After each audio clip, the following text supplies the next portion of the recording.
Hello and welcome to the Emerald Triangle's Murder Mystery Podcast.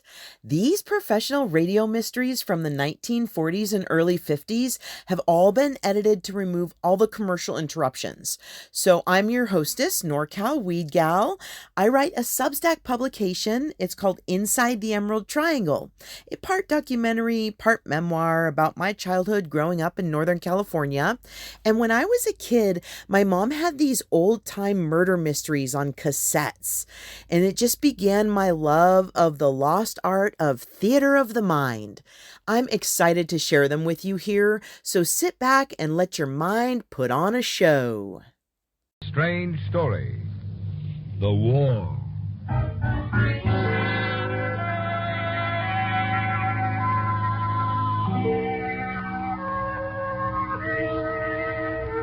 On the edge of Cartertown, a small aging community in Northern California, stands the equally aging structure known as Channing House.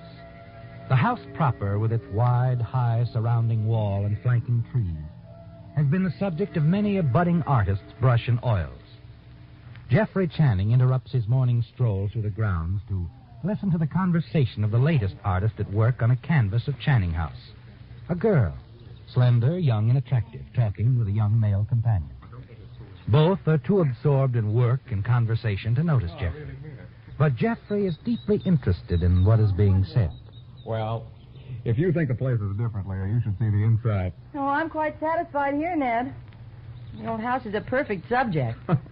Old Hypatia Channing is something of a subject herself. At least she's a character. Always having the place worked over, remodeling, changing. I've heard. It's a rare day indeed when one doesn't hear the sound of a hammer and saw coming from the house. It's been going on for 5 years, ever since the colonel died. The old girl really keeps Sam on the jump. Sam? Who's he? Caretaker, jack of all trades. Been with the Channing family for years. You see that small cottage back there? Mm-hmm. Well, that's his. Mrs. Channing. Does she live in the big house alone, Ned? No, there's her nephew, Jeffrey. A friend of mine, by the way. Really devoted to the old girl. Stays pretty close. Does his best to keep her from brooding. Oh, about the colonel, you mean? Mm-hmm. Personally, I think it's a lot of bunk. I mean that Hypatia has any great concern. I share the opinion of most people in Cartertown, that she was glad the colonel died. Ned, you're a confirmed cynic. Yeah, could be. Anyway, she keeps up a pretty good pretense. All this carpentering. Claims to want the hammer and saw going because it reminds her of the colonel. Keeps him alive in her heart. He was always puttering around the place, you know, building one thing and another. Well, he built a rare old house. And I could hug him for it. Hello, Ned. Oh, Jeffrey. You're going to order us off the property? Oh, not if I can win an introduction by allowing you to stay. Oh, certainly. Miss Munson, Jeffrey Channing. How do you do? Have you been standing there long, Mr. Channing? Oh, not to. Why? I'm afraid Ned's conscience is bothering him. He's been venturing opinions about the occupants of Channing House. Well, my conscience doesn't bother me at all, Leah. Jeffrey knows what people think. Yes, I'm afraid he's right, Miss Munson. I know just what they think. That Aunt Hypatia isn't at all interested in keeping the colonel's memory alive, and that she takes a fiendish pleasure in knocking down everything the colonel put up. Oh, no, I've never gone quite that far, Jeff. People have, Ned. It's no matter. If you're an artist, Miss Munson, you must see the inside of Channing House sometime. Quite picturesque. You'd enjoy it. Oh, I would. I really would. We'll arrange it. Soon. Good morning. Good morning, Mr. Channing.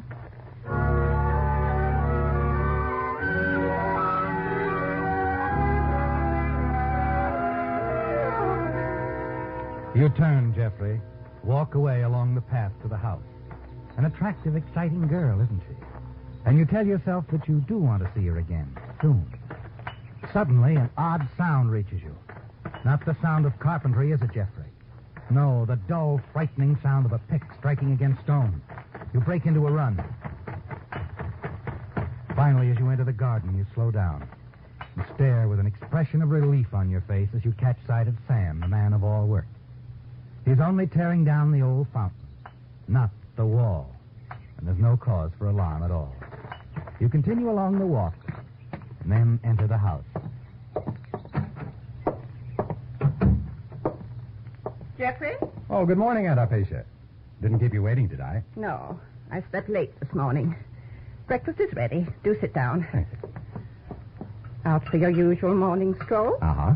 Met a friend from town. He brought an artist out.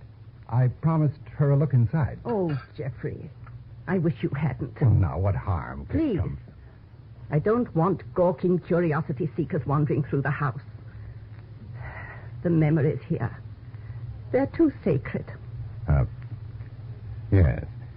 All right, Aunt Hypatia. Pass the marmalade, will you?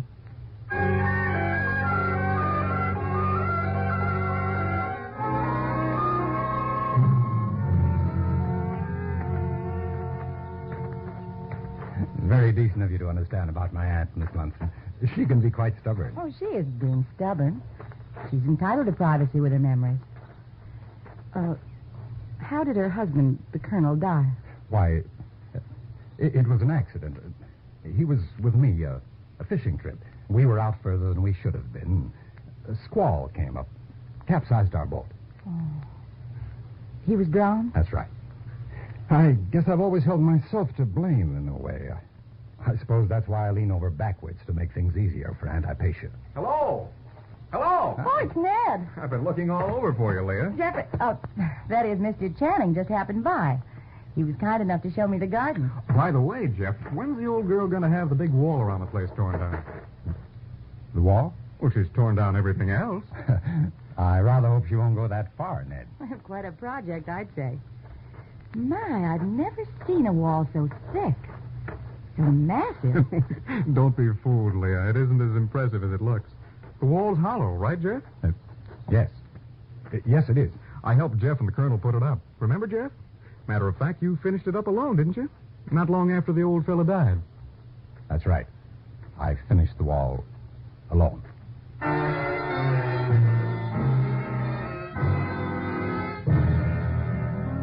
You want to scream the words, don't you, Jeffrey?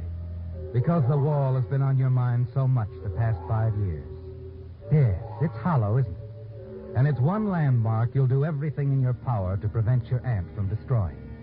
That's because of what the hollow wall contains. Colonel Channing didn't perish at sea, did he, Jeffrey? No. You killed him in a blind rage. And in the dead of night, you placed his body inside the wall, sealed it up. Then you invented the story of the drowning at sea, and everyone believed it. Everyone, that is, with one possible exception. You've often wondered about Aunt Hypatia, haven't you, Jeffrey? Wondered if she suspected you, what you'd done. And if that's the reason, perhaps, why she's constantly having the house remodeled. A good excuse to cover up her search. What is it, Mr. Channing? Are you all right? He's dazed, Leah. Over you, I'd say. Just call him Jeffrey. He'll be all right. Yes.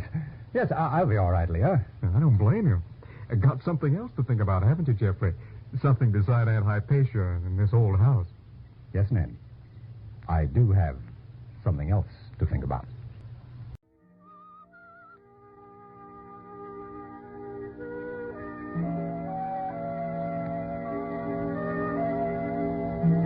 It's been 5 years, hasn't it, Jeffrey? 5 years since you killed old Colonel Channing, hid his body in the hollow wall surrounding Channing House. And you've never been able to leave, to stay away for any length of time because of your aunt, Hypatia Channing. And her constant remodeling is a threat to your safety. If she ever wanted to have the wall torn down, your 5-year-old story of the fishing accident, the Colonel's death by drowning, would be proved a terrible, desperate lie. And that lie would send you to the gas chamber. You wonder now in the days that follow what you can do about it. Because you know that your interest in Leah Munson, the attractive young artist, is more than a passing one.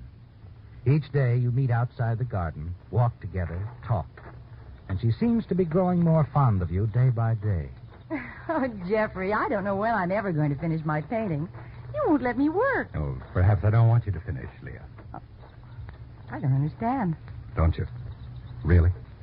Well, Leah, you must know that I don't want to see you leave Cartertown. But I must leave someday. Why? Jeffrey, I've got a career to think about.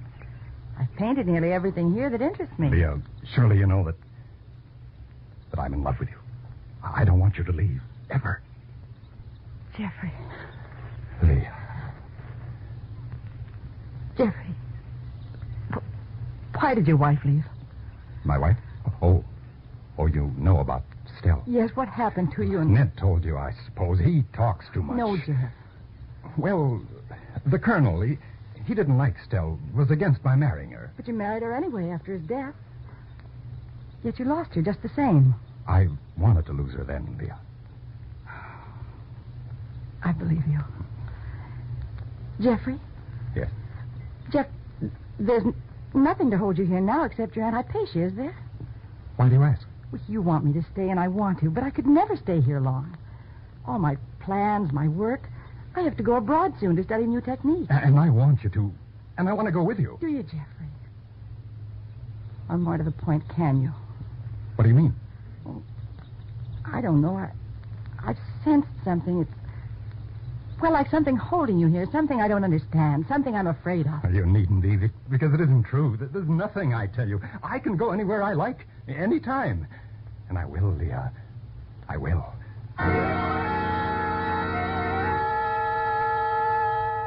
You've made up your mind, haven't you, Jeffrey? You've got to free yourself of Channing House.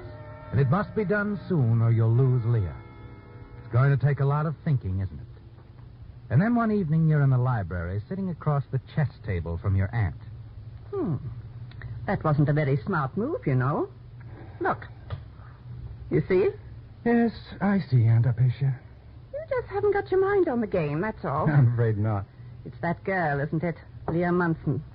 Why don't you bring her here? I'd like to meet her. Well, I wanted to bring her around a long time ago, but you said... Never mind what I said. Ask her for tea tomorrow. Well, Excuse me, Mrs. Channing. Oh, Sam, come in.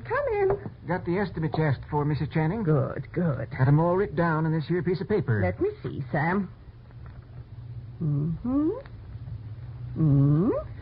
Jenkins gave us the better price. Yes, I was sure he would. I'll call him in the morning and give him the order. Yes, ma'am. I'll go ahead then. Of course. Get started on it first thing in the morning. Night. Good night. Let me see now. Where were we? What is it this time, Aunt Hypatia? Sam's going to start tearing down the old wall first thing in the morning. Well, Jeffrey, go ahead. It's your move.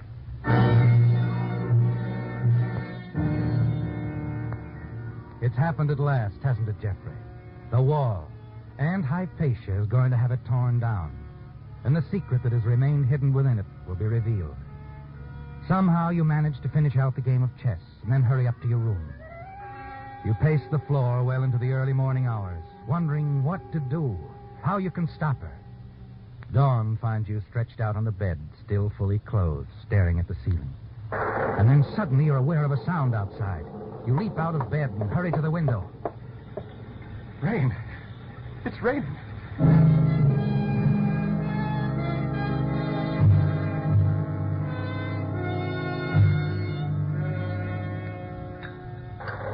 Good morning, Aunt Hypatia. It's a miserable morning. Absolutely miserable. I do so detest rain. It's so depressing. Oh, I don't know. I rather like it. You look rather tired this morning. Didn't you sleep well? No, matter of fact, I got very little sleep at all. Oh, it's the rainy weather. We're in for a few more days of it, according to the paper. I'll let you have some of my sleeping powders, Jeffrey. Oh, if you don't mind, Aunt Hypatia, I'd rather you didn't. Nonsense. I'll put them on your night table.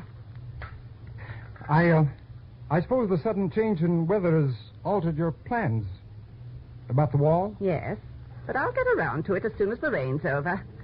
I've made up my mind to that, Jeffrey. Yes. I'm sure you have.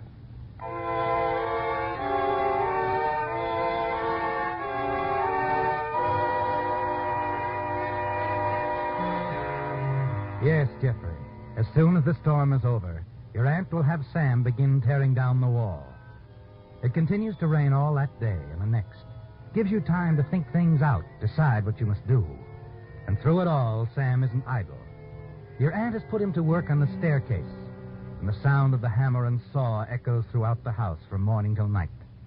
Then on the fourth day, the storm's still raging outside. You've made up your mind. Know for certain what you must do. But just how you're going to do it isn't quite clear, is it? No. That is until late in the evening. You're alone in the study, mixing a drink when your aunt enters. There you are, Jeffrey. I wondered where you'd gone to. Well, you and Sam had your heads together in the library, and I didn't want to disturb you.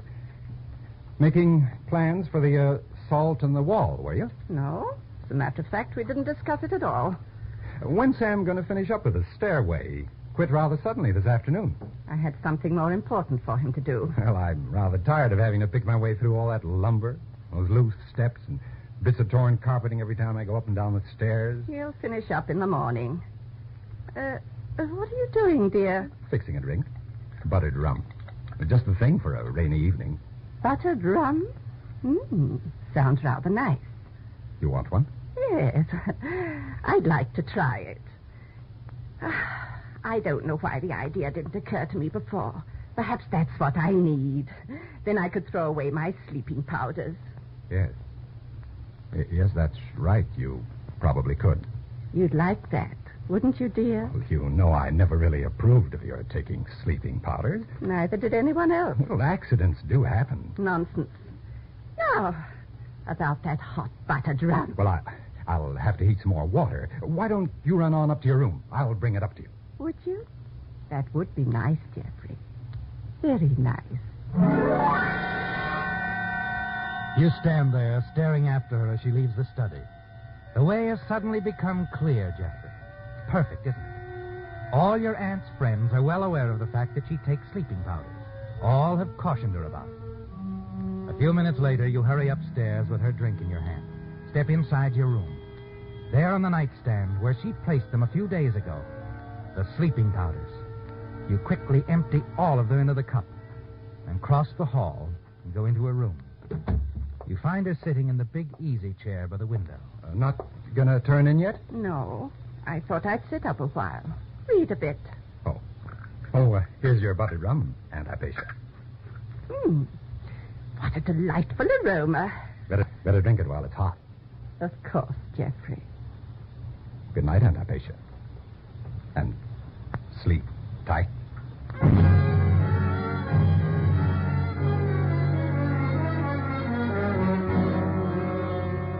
Back in the study downstairs, you sip your drink, make another. An hour goes by and the house is still. You sit there listening to the storm outside. And then you hear something else. A car stopping in front of the house. You step to the window, peer into the darkness. And as you do, you whirl and race into the entry hall. Aunt Hypatia. She's lying in a heap at the foot of the stairs. Aunt Hypatia? Aunt Hypatia? She's dead.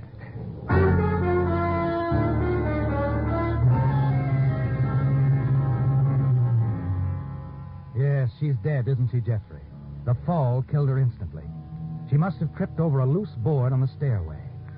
An accident, Jeffrey. And you had no part in it. Or did you? You've got to make certain.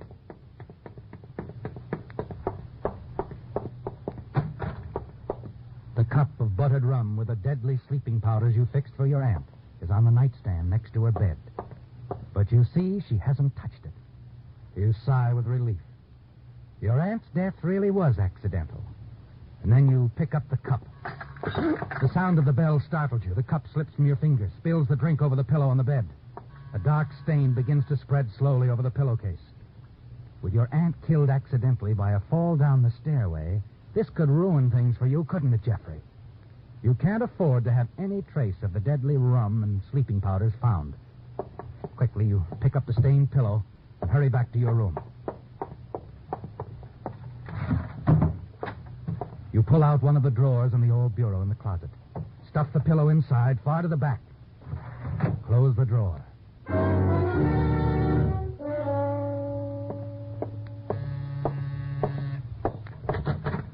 Judge Fuller. Oh, I'm glad you're here. Come in. Hi, Jeffrey. What's the matter with you? Aunt Hypatia.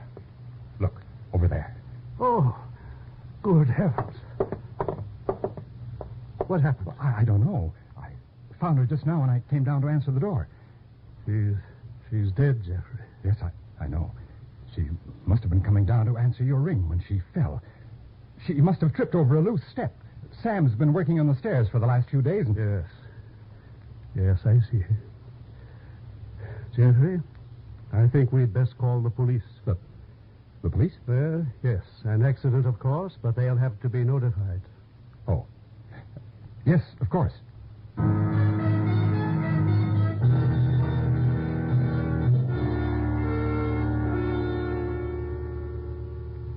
Well, Sheriff, what do you think? Well, there's no doubt about it, I'd say. Well, that's the way it happened, all right.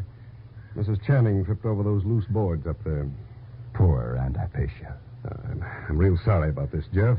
Real sorry. It's a great loss, my boy, for all of us.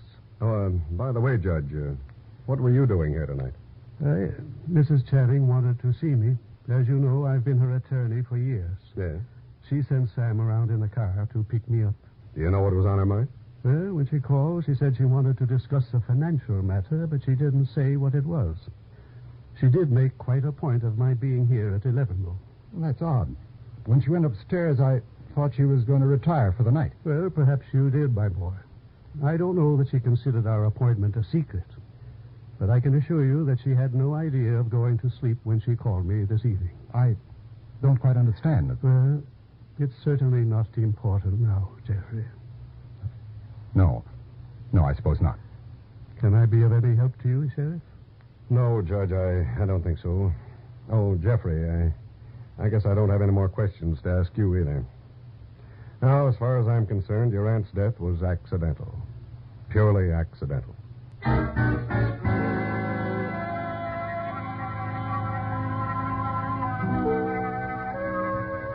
It's all over now, isn't it, Jeffrey? Aunt Hypatia is dead. An accidental death. And in the sheriff's own words, you had absolutely nothing to do with it. You're no longer a prisoner in Channing House. Now you're free to marry Leah Munson. Go wherever you please, aren't you? Sitting now in the study, the judge with you, you can hear the sheriff and his men moving about in the hall outside. Presently, the study door opens and the sheriff moves into the room. Jeff? Yes, Sheriff? I've been having a rather interesting conversation with your caretaker, Sam Lewis. He seems to think your aunt's death wasn't accidental. What's that? He thinks she was pushed down the stairs, and that you did it. I pushed...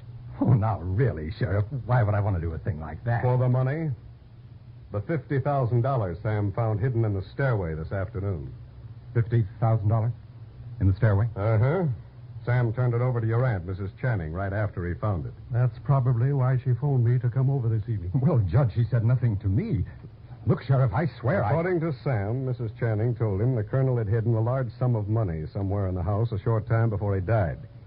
It seems the colonel never got around to telling her where he'd hidden it. That's why she's been having the house torn apart the past 5 years, looking for it. You didn't know about that, eh? Sheriff, you've got to believe me. I didn't know. Sam seems to think you did, and so did Mrs. Channing. She told Sam she was sure that was the only reason you'd been sticking around so close these past 5 years, waiting for them to find the money so you could get your hands on it. And it looks like she was right. What do you mean by that? We just found something, Jeff. Something I'm sure will convince any jury that you killed your aunt. Me? Kill Aunt Hypatia? No. I'm going to have to arrest you, Jeff. We found the money Sam turned over to your aunt. But I didn't. Oh, yes, you did. We found the whole $50,000 right where you put it, stuffed in the back of a bureau drawer in your bedroom closet, hidden in your Aunt Hypatia's pillow. I hope you liked that as much as I did. Please like and subscribe for more awesome original mysteries from the Emerald Triangle.